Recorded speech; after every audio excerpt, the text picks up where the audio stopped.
Analisis pasar adalah proses pengumpulan, analisis, dan interpretasi data yang berkaitan dengan pasar tertentu. Tujuan utamanya adalah untuk memahami karakteristik pasar, perilaku konsumen, serta tren yang ada. Dalam konteks studi kelayakan bisnis, analisis pasar memainkan peran krusial dalam menentukan apakah suatu ide bisnis layak untuk dilanjutkan.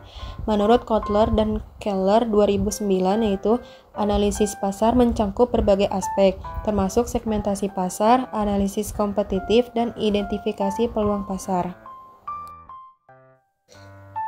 Selanjutnya ada metode peramalan pasar. Yang pertama, analisis tren atau deret waktu.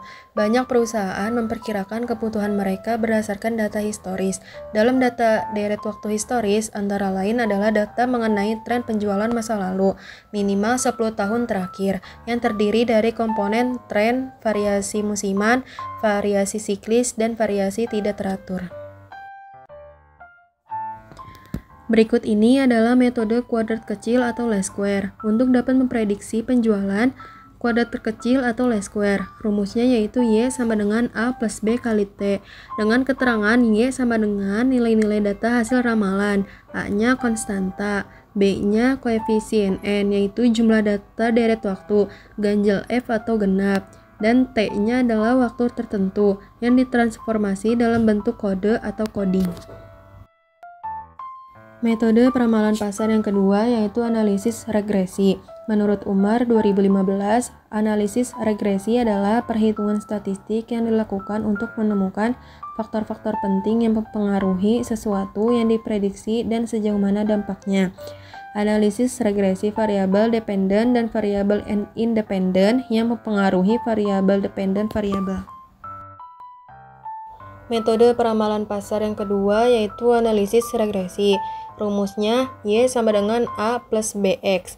Dengan keterangan Y sama dengan variabel tidak bebas, A-nya konstanta, X-nya variabel bebas, B-nya koefisien.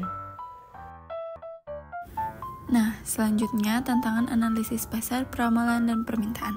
Yang pertama itu ada dinamika yang cepat, yang kedua keterbatasan data, yang ketiga variabel yang sulit diprediksi, yang keempat metode analisis yang kompleks, dan yang kelima ketidakpastian masa depan.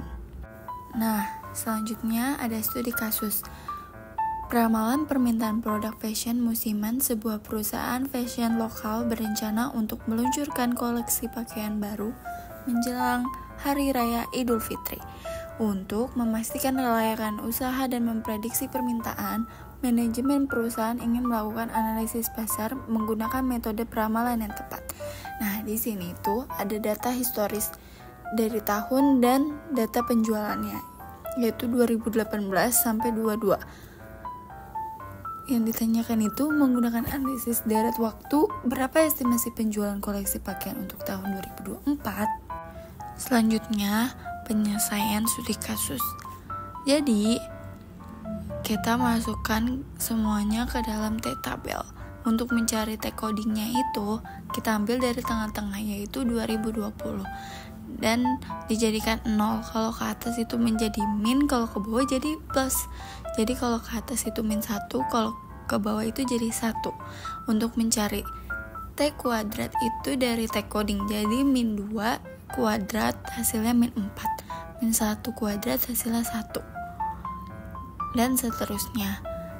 Dan selanjutnya itu ada Y dikali T, yaitu Y-nya itu 300 dikali T-nya itu min 2, jadi min 600, dan seterusnya.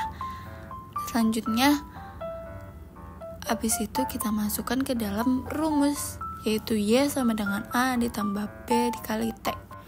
Nah, selanjutnya itu A sama dengan Y dibagi N, 2000 dibagi 5 sama dengan 400, dan B, T dikali Y dibagi T kuadrat sama dengan 500 dibagi 10, yaitu 50. Persamaan didapat persamaan dasar, yaitu Y sama dengan 400 ditambah 50 dikali T.